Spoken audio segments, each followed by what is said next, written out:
আসসালামু আলাইকুম। আজ আমি এক্সপ্লেন করতে যাচ্ছি 2013 সালে রিলিজ হওয়া কোরিয়ান থ্রিলার মুভিটির নাম নো ব্রিথিং, যেখানে এমন দুজন বন্ধুকে দেখানো হয়েছে যারা কিনা তাদের জীবন যুদ্ধে বারবার হেরে যাচ্ছিল, তবে তাদের স্বপ্ন ছিল দেশ সেরা সুইমার হওয়া। তাই তারা এই স্বপ্ন পূরণের জন্য লড়াই করছিল। কিন্তু হঠাৎই তাদের জীবনে চলে আসে একটি মেয়ে, যাকে তারা দুই বন্ধুই ভালোবেসে ফেলে। এখন তাদের জীবনে শেষ পর্যন্ত কি হয়েছিল, কেই বা পেয়েছিল তার ভালোবাসার মানুষকে, সেই সাথে তারা কি তাদের স্বপ্ন পূরণ করতে পেরেছিল, সেটাই আমরা দেখব এই মুভিটিতে। তাহলে চলুন ঘুরে আসা যাক অসাধারণ এক বন্ধুত্বের গল্প থেকে। তো মুভিটি শুরু হয় একটি সুইমিং পুলকে দেখিয়ে, যেখানে দুইজন বাচ্চা ছেলে সাঁতার কাটছিল। তাদের মধ্য থেকে একজন ছেলের নাম ইয়ং, যার বয়স 7 বছর, সেই সাথে একজন 8 বছরের ছেলে যার নাম ছিল সাং। তারা দুজন একে অপরের বন্ধু ছিল, তবে সুইমিং কম্পিটিশনে তারা দুজন একে অপরের বিপরীতে অবস্থান করছিল। কম্পিটিশন চলাকালীন সময়ে তাদের দুজনের পরিবারই তাদেরকে চিৎকার করে উৎসাহ দিচ্ছিল যাতে করে তারা জিততে পারে। এভাবেই এক সময় ইয়ং কম্পিটিশনটি জিতে যায় এবং সাং দ্বিতীয় হয়। এর ফলে আমরা বুঝতে পারি যে ইয়ং সাংয়ের থেকে অনেক ভালো সুইমার ছিল। তো এখান থেকে দৃশ্য পরিবর্তিত হয়ে কয়েক বছর পরের দৃশ্য দেখানো হয়। ইয়ং অনেক বড় হয়ে গিয়েছে এবং সে একটি হাই স্কুলে পড়াশোনা করে। তো টিচার একদিন ইয়ংকে অফিস রুমে অনেক বকাবকি করে, কারণ সে তার ক্লাসমেটদের সাথে ড্রিঙ্কস করা অবস্থায় ধরা পড়ে গিয়েছিল। আর এজন্যই টিচার তাকে তাদের স্কুল থেকে বের করে দিতে চায়। তাই ইয়ং টিচারকে বলে যে তার সাথে তো আরও কয়েকজন স্টুডেন্টস ছিল, তাদেরকে তো তারা স্কুল থেকে বের করে দিচ্ছে না, তাহলে কেন শুধুমাত্র তাকেই স্কুল থেকে বের করে দেওয়া হচ্ছে। আসলে ইয়ং অনেক গরিব এবং তার বাবা মা বেঁচে নেই, সেজন্য তার সাথে এমনটা করা হচ্ছে। কারণ ইয়ংকের বাকি সব ক্লাসমেটরা অনেক ধনী ছিল এবং তাদের বাবা মারা সরকারি চাকরি করত, এজন্য টিচাররা তাদের সহজেই স্কুল থেকে বের করে দিতে পারতো না। সেই সাথে টিচার তার গরিব হওয়া নিয়ে তাকে অনেক অপমানও করে আর তাকে সেখান থেকে বের করে দেয়। এটা থেকে আমরা বুঝতে পারি যে ইয়ংকের জীবন কতটা কঠিন। সে একজন গরিব এবং অসহায় বলে তাকে এই সবকিছু সহ্য করতে হয়। এমনিতে সে পড়াশোনায় অনেক ভালো ছিল, সেই সাথে সে সবাইকে অনেক সাহায্যও করত। যখন থেকে তার বাবা মা মারা গিয়েছে তখন থেকে তার জীবন অনেক কঠিন হয়ে গিয়েছে। তো এরপরে আমাদের আরেকটি ক্যারেক্টারের সাথে পরিচয় করানো হয়, যার নাম ছিল জেসুক। সে বর্তমানে ট্যাক্সি চালায়, কিন্তু সে একসময় সুইমিং কোচ ছিল। ইয়ংকের বাবার কোচ ছিল সে। জেসুক যখন জানতে পারে যে ইয়ংকে স্কুল থেকে বের করে দেওয়া হয়েছে, তখন সে প্রচন্ড রেগে যায়। ইয়ংকের বাবা মা মারা যাওয়ার পর থেকে জেসুকই তার খেয়াল রেখে এসেছে। ইয়ং খেতে অনেক পছন্দ করত, তাই জেসুক তাকে একটি রেস্তোরাঁয় নিয়ে যায় আর তাকে সে সাহস দিয়ে বলে যে তাকেও বড় হয়ে তার বাবার মতো একজন সুইমার হতে হবে। এখানে ইয়ং তার বাবার কথা শুনে বিষয়টি এড়িয়ে যায়। তখন জেসুক ইয়ংকে বলে যে তার একটি সুইমিং কম্পিটিশন স্কুলে জয়েন করা উচিত, যা শুনে ইয়ং সরাসরি স্কুলের ডোমে চলে যায় এবং নিজের জিনিসপত্র গুছিয়ে নেয়। এরপর সে জিসুকের বাড়িতে চলে যায়, কারণ সুইমিং স্কুলে অ্যাডমিশনের জন্য আরো কিছুদিন বাকি ছিল, আর এজন্য ততদিন পর্যন্ত ইয়ং জিসুকের বাড়িতেই থাকবে। এখানে তার জিসুকের মেয়ের সাথে দেখা হয়, যে কিনা তার ছোটবেলার বন্ধু ছিল। তার নাম হলো চাং। যখন ইয়ং ছোট ছিল তখন সুইমিং কম্পিটিশনে চাং আসতো। আজ অনেক বছর পর তাদের একে অপরের সাথে দেখা হয়েছিল। তারা একে অপরের সাথে অনেক গল্প করে এবং একসাথে খাবারও খায়। এখান থেকে দৃশ্য পরিবর্তিত হয়ে সাংকে দেখানো হয়, যাকে আমরা তাদের ছোটবেলায় দেখেছিলাম। সে একজন সুইমিং অ্যাথলেট হয়ে গিয়েছিল, সেই সাথে সে এখানকার ন্যাশনাল চ্যাম্পিয়নও ছিল। সে কোরিয়ার হয়ে সুইমিং কম্পিটিশনে পার্টিসিপেট করত। সে অনেক পপুলারও ছিল। এখানে আমরা বুঝতে পারি যে ইয়ং সাংয়ের থেকে অনেক ভালো সুইমিং করত, কিন্তু দারিদ্রতার কারণে সে ওইভাবে কখনো সুযোগ পায়নি নিজেকে প্রতিষ্ঠিত করার জন্য, কারণ তার বাবা মার মৃত্যুর পরে তার অবস্থা অনেক খারাপ হয়ে গিয়েছিল আর সে এখন এরকম ভাবেই জীবনযাপন করছিল। আর অন্যদিকে সাং তার পরিবারের সাপোর্ট পেয়ে কোরিয়ার বাইরে খেলার জন্য যাচ্ছিল। সাং দেখতে অনেক সুন্দর এবং হ্যান্ডসাম ছিল, এজন্য মিডিয়ার লোকেরা সবসময় তার আশেপাশেই ঘুরতো। সাংয়ের এবারের কম্পিটিশন একজন অস্ট্রেলিয়ান সুইমার অ্যাথলেটের সাথে ছিল। মিডিয়াতে এই বিষয়ে খবর ছড়িয়ে যায়। সাংয়ের বাবা বলেন যে করেই হোক এবারের কম্পিটিশনটি তাদের জিততেই হবে। সে সাংকে ফোর্স করে জেতার জন্য, কারণ এটা তার সম্মানেরও ব্যাপার ছিল। আসলে সাংয়ের বাবা সাংকের দিক থেকে কখনোই কিছু চিন্তা করতো না। সে শুধুমাত্র সাংয়ের উপরই চাপিয়ে দিত নিজের চিন্তাধারা। সাংয়ের বাবা বলে যে তাকে প্রতিযোগিতায় অংশগ্রহণ করার আগে তাকে একটি অ্যাথলেট স্কুলে জয়েন করতে হবে এবং অনেক পরিশ্রম করতে হবে। সাং ওই অ্যাথলেট স্কুলে জয়েন করতে চাইছিল না, কিন্তু তার কাছে কোনো পথও খোলা ছিল না। তার বাবার চাপে তাকে সেই স্কুলে ভর্তি হতে হয়। এখান থেকে সিন কাট হয়ে জিসুককে দেখানো হয়, যে কিনা ইয়ংকে জোর করে স্কুলে নিয়ে যায়। তবে সেও কিছুতেই স্কুলে যেতে চাইছিল না, তার কাছেও কোনো পথ খোলা ছিল না। তাই জিসুক অনেক কষ্ট করে ইয়ংকে অ্যাথলেট স্কুলে জয়েন করানোর জন্য ফি দিয়েছিল। আর এজন্য ইয়ং অ্যাথলেট স্কুলের ভেতরে প্রবেশ করে, যেখানে গিয়ে ইয়ং দেখতে পায় তার রুমমেট হলো সাং। তারা ছোটবেলায় একসাথে থাকলেও অনেকদিন পর তাদের দেখা হওয়ায় তারা দুজন একে অপরকে ঠিকমতো চিনতে পারে না। সন্ধ্যার সময় কোচ তাদের সুইমিং পুলের জায়গায় ডাকে এবং বাকি সব স্টুডেন্টদের সাথে সবার পরিচয় করিয়ে দেয়।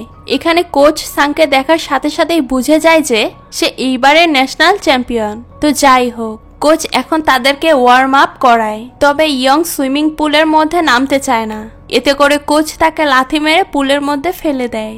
তো লাঞ্চ করার সময় ইয়ং যখন খাবার খাচ্ছিল, তখন দুজন সিনিয়র তার কাছে আসে এবং তাকে বলে যে আজ রাতে যাতে ইয়ং তাদের রুমে যায়, তারা সেখানে তাকে কিছু জিনিস দেখাবে। আসলে ওই সিনিয়ররা অনেক ফানি ছিল। রাতের বেলা ইয়ং যখন তাদের রুমে যায়, তখন সেই ছেলেগুলো তাকে তাদের মাসাল দেখিয়ে ভয় দেখানোর চেষ্টা করে। এর কারণ হলো তারা ইয়ংকে তাদের গ্রুপে জয়েন করাতে চাইছিল। ইয়ং তাদের এরকম বডি দেখে একটুও ভয় পায় না এবং সে সেখান থেকে চলে যেতে চায়। তখন ওই দুজন ছেলে ইয়ংকে অপমান করতে শুরু করে। এতে করে ইয়ং অনেক বেশি রেগে যায় এবং তাদের সব খাবার ইয়ং নিজেই খেয়ে ফেলে। সেই সাথে সে রাগের মাথায় তাদের টিমেও জয়েন্ট হয়ে ফেলে। ছেলে দুইজন এতে করে অনেক খুশি হয়ে যায় এবং তারা তিনজন একসাথে ড্রিঙ্কসও করে। অন্যদিকে সাং রাতের বেলাও সুইমিং প্র্যাকটিস করছিল। সে ল্যাপটপে ভিডিও দেখছিল আর সেই মোতাবেক প্র্যাকটিসও করছিল। অর্থাৎ সে ইন্টারন্যাশনাল চ্যাম্পিয়ন হওয়ার জন্য প্রতিনিয়ত পরিশ্রম করে যাচ্ছে। তো পরের দিন সকালে কোচ সবাইকে একসাথে ডাকে এবং বলে তার কাছে একটি অভিযোগ এসেছে যে গত রাতে কেউ কেউ তাদের স্কুলে ড্রিঙ্কস করেছে। কোচ তাদের সবাইকে উদ্দেশ্য করে জিজ্ঞেস করে যে কারা কাল রাতে এই কাজটি করেছে। সে যদি নিজে থেকে সামনে না আসে তাহলে কোচ সবাইকে শাস্তি দিবে। একথা শুনেই ইয়ং সামনে চলে আসে এবং বলে যে সেই ড্রিঙ্কস করেছিল এবং সেই সাথে ইয়ং কোচকে এটাও বলে কোচ যাতে অন্য কোনো ছাত্রদেরকে শাস্তি না দেয়। যা শুনে কোচ ইয়ংকে বলে যে তাকে সুইমিংয়ে 500 ল্যাপ পূরণ করতে হবে। এই কথাটি শুনে সবাই অনেক অবাক হয়ে গেলেও এতে ইয়ং রাজি হয়ে যায় এবং খুব সহজেই 500 ল্যাপ পূরণ করতে লেগে পড়ে। যা দেখে ওই সিনিয়র দুজন ছেলে অনেক অপরাধ বোধ করতে থাকে আর এই জন্যই তারা দুজন লাফালাফি করে ইয়ংকে চেয়ার আপ করতে থাকে। অনেকক্ষণ ধরে সুইমিং করার ফলে ইয়ংকের একসময় 500 ল্যাপ পূরণ হয়ে যায় এবং সে পানি থেকে বাইরে বেরিয়ে আসে। তবে তার এনার্জি একেবারেই শেষ হয়ে গিয়েছিল। সে কোনো মতে একজন ছেলের কানে কানে বলে যে সে কিছু খাবার খেতে চায়। যা শুনে ওই সিনিয়র দুইটি ছেলে দৌড়ে ইয়ংকে কাঁধে করে খাবার খাওয়ানোর জন্য নিয়ে যায়। এই সব কিছুতে ইয়ং এতটাই অসুস্থ হয়ে পড়েছিল যে সে পরের দিন সকালে ঘুম থেকে আর উঠতে পারে না। তার হাত ব্যথায় ফুলে গিয়েছিল। এখানে তাকে সাং হেল্প করার জন্য আসে। তখন ইয়ংকের মনে হয় যে সে হয়তো সাংকে এর আগেও দেখেছে এবং সে সাংকে বলে যে সে কি তার ছোটবেলার বন্ধু সাং। আর এরপরেই আমরা অতীতের কিছু দৃশ্য দেখতে পাই। মুভির শুরুতে দেখানো ওই সুইমিং কম্পিটিশনের দৃশ্য, যেখানে ফার্স্ট হয়েছিল ইয়ং এবং সে সেখানে একটি গোল্ডের মেডেলও পেয়েছিল। সাং সেকেন্ড হওয়ার কারণে সে একটি সিলভার মেডেল পেয়েছিল। যা দেখে সাং ওই সিলভার মেডেলটি সেখানেই ফেলে দিয়ে চলে গিয়েছিল, যেটা ইয়ং দেখতে পায়। এরপর ওই ফেলে দেওয়া মেডেলটি ইয়ং তুলে নিয়ে তার পিছনে দৌড়াতে থাকে এবং সাংকে সেটা দিতে যায়। তখন সাং তাকে জানায় সে ওই সিলভার মেডেলটি নয়, বরং সে গোল্ডের মেডেলটি চায়। এই কথা শুনেই ইয়ং সাংকে তার ওই গোল্ডের মেডেলটি দিয়ে দেয়। অর্থাৎ ছোটবেলা থেকেই তাদের বন্ধুত্ব অনেক স্ট্রং ছিল। দৃশ্য আবার আগে আসলে আমরা দেখতে পাই যে সমস্ত স্টুডেন্টরা ওই সুইমিং স্কুলে ট্রেনিং করছিল। তবে ইয়ং তার ওই দুজন সিনিয়রের সাথে সবসময় ঘুরে বেড়াতো এবং তারা অনেক মজা করত। এভাবেই দেখতে দেখতে স্কুলের হলিডে চলে আসে, যেখানে সাং ফুল কিনে একটি মেয়ের কাছে যায়। বরং এটা আর কেউ নয়, চাং ছিল। এখানে আমরা জানতে পারি যে সাং ছোটবেলা থেকেই চাংকে অনেক পছন্দ করত। তো সাং যখন ফলো করতে করতে চাংয়ের বাসার সামনে চলে আসে, তখন সে সেখানে ইয়ংকে দেখতে পায়। সাং ইয়ংকে দেখে অবাক হয়ে যায় এবং ভাবতে থাকে ইয়ং এখানে কি করছে। কিন্তু সাং তো আর জানতো না যে ইয়ং চাংয়ের বাড়িতেই থাকে। তো এরপর তারা তিনজন সন্ধ্যার সময় চাংয়ের বাড়ির ছাদে যায়, যেখানে তারা অনেক মজা করে। সেখানে তাদের আরো অনেক বন্ধুরাও ছিল। চাং এবং ইয়ংয়ের মাঝে অনেক বন্ডিং দেখে সাং অনেক জেলাস ফিল করে এবং সে মনে মনে সিদ্ধান্ত নেয় যে সে দ্রুত চাংকে প্রপোজ করবে। এখানে শুধু সাংকেরই নয়, ইয়ংকেরও অনেক সন্দেহ হয়েছিল। তাই সে সাংকে সবসময় প্রশ্ন করত যে সে কি চাংকে পছন্দ করে।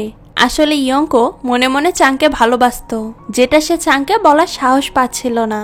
অর্থাৎ ইয়ং এবং সাং দুজনেই চাংকে পছন্দ করত, তবে চাংকের এই ব্যাপারে কোনো আইডিয়াই ছিল না। তো একদিন সাং চাংকের কাছে যায় এবং তাকে তার সাথে লাঞ্চে যাওয়ার জন্য বলে। এতে চাং রাজি হয়ে যায় এবং তারা দুজন লাঞ্চ করার জন্য একটি রেস্টুরেন্টে যায়, যেখানে চাং খুব খারাপভাবে চিকেন খাচ্ছিল, একদম ক্ষুধার্ত পশুর মতো করে, যাতে সাং তাকে খারাপ ভাবে। কেননা সে চাইছিল না যে সাং তাকে প্রপোজ করুক। সেখানে সে ইনডাইরেক্টলি এটাও বলার চেষ্টা করে যে সে সাংকে পছন্দ করে না। তবে সাং যখন চাংকে এইভাবে খাবার খেতে দেখে, সে আরো বেশি খুশি হয়ে যায়। সে যেন চাংকের প্রতি আরো বেশি অ্যাট্রাকশন ফিল করে। এদিকে বাড়িতে ইয়ং টিভিতে কার্টুন দেখছিল, যেখানে সে জিসুকে জিজ্ঞেস করে যে তার বাবা কবে এবং কখন কিভাবে মারা গিয়েছিল। আসলে ইয়ং তার বাবাকে পছন্দ করতো না, আর তাই জিসুকের মুখে তার বাবার প্রশংসা শুনে সে সেখান থেকে রাগ করে ছাদে চলে যায়।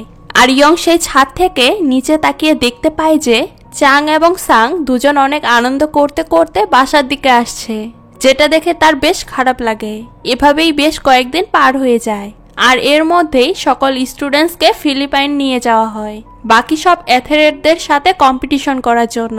ইয়ং এবং তার দুই নিষ্কর্মা বন্ধু মেয়েদেরকে দেখছিল এবং অনেক এনজয় করছিল, যেখানে সাং তার নির্দিষ্ট প্র্যাকটিস চালিয়ে যাচ্ছিল। তো সাং ভিতরে যাওয়ার পর তার কিছু অস্ট্রেলিয়ান প্রতিযোগীদের সাথে দেখা হয়ে যায়, যারা তাকে অনেক অপমান করে। এরই মাঝে ইয়ং সেখানে চলে আসে এবং তাদের সাথে কম্পিটিশন করতে বলে, কারণ এটাতেই বোঝা যাবে যে কারা বেশি দক্ষ। আর এরপর টিম কোরিয়া এবং টিম অস্ট্রেলিয়ার মধ্যে প্রতিযোগিতা শুরু হয়ে যায়, যেখানে কোরিয়ার প্রতিযোগীরা জিতে যায়। আর এর কিছুদিন পরেই তারা কোরিয়াতে চলে আসে। ইয়ং ফিলিপাইন থেকে চাংকের জন্য একটি গিফট নিয়ে এসেছিল, আর এই গিফটটি বেশি দামি ছিল না এবং সেটা খুবই সামান্য একটি গিফট ছিল। তবে ইয়ং অনেক খুশি ছিল যে সে চাংকের জন্য এই উপহারটি কিনে আনতে পেরেছে। তাই সে খুশি মনে যাচ্ছিল চাংকের কাছে এই গিফটটি দেওয়ার জন্য। অন্যদিকে আমরা চাংকে দেখতে পাই, যে কিনা তার বন্ধুদের সঙ্গে গান করছিল। এরই মাঝে সাং সেখানে একটি দামি গিফট নিয়ে হাজির হয়। সাং গিফটটি চাংকে দিয়ে দেয়, যেটাকে চাং অ্যাকসেপ্টও করে নেয়। আর এই সবকিছু দূর থেকে ইয়ং দেখছিল, যা দেখে সে তার ওই কম দামি উপহারটি চাংয়ের কাছে নিয়ে যাওয়ার আর সাহস পায় না। পরের দিন সমস্ত স্টুডেন্টসদের একটি স্থানে ডাকা হয়, যেখানে কোচ তাদের জিজ্ঞাসা করে যে কে কে ন্যাশনাল দলে খেলার জন্য ইচ্ছুক, যেটার লিস্টে সাংকের নাম ছিল।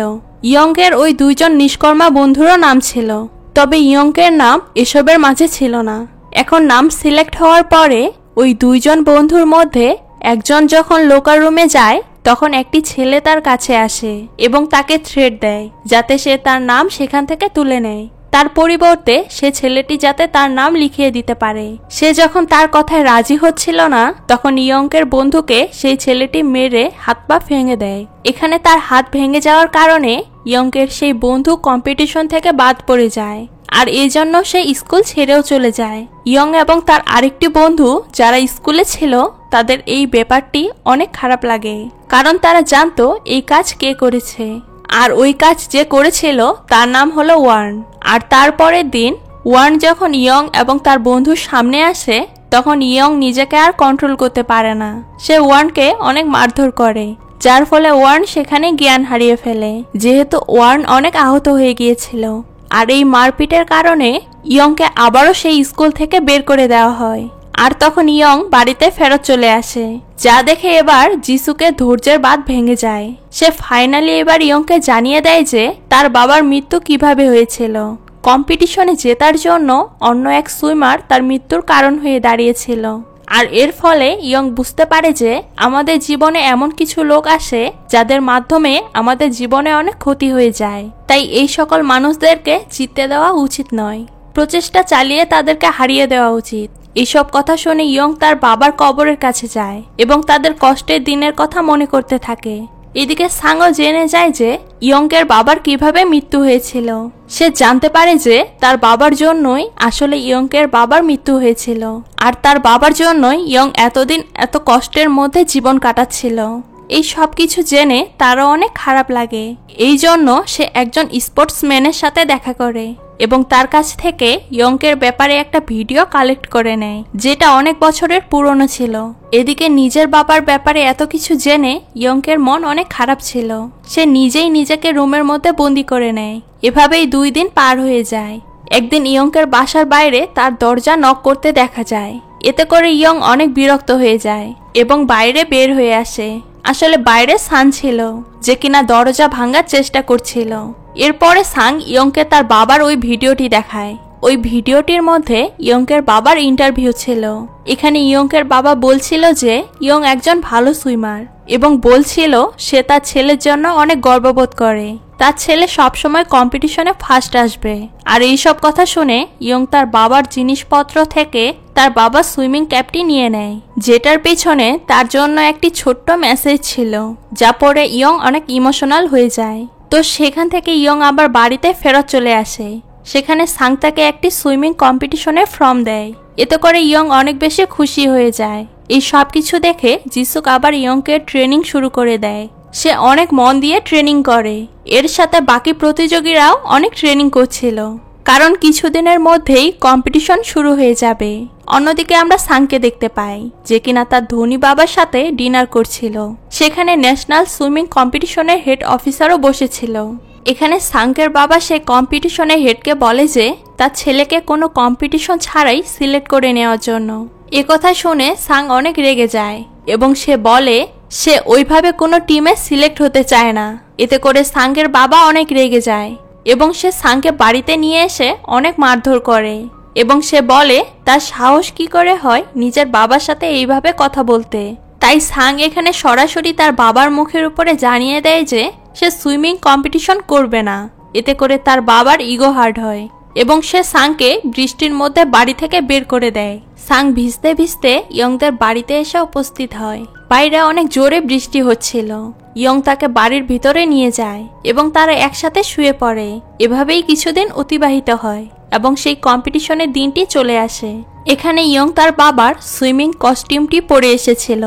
সাংকো সেখানে এসেছিল। তো এরপর কম্পিটিশনটি শুরু হয়ে যায়। সবকিছু ঠিকঠাকই ছিল। দর্শকরাও সুইমারদেরকে উৎসাহ দিচ্ছিল। সাং এবং ইয়ং দুজনেই সবার আগে ছিল।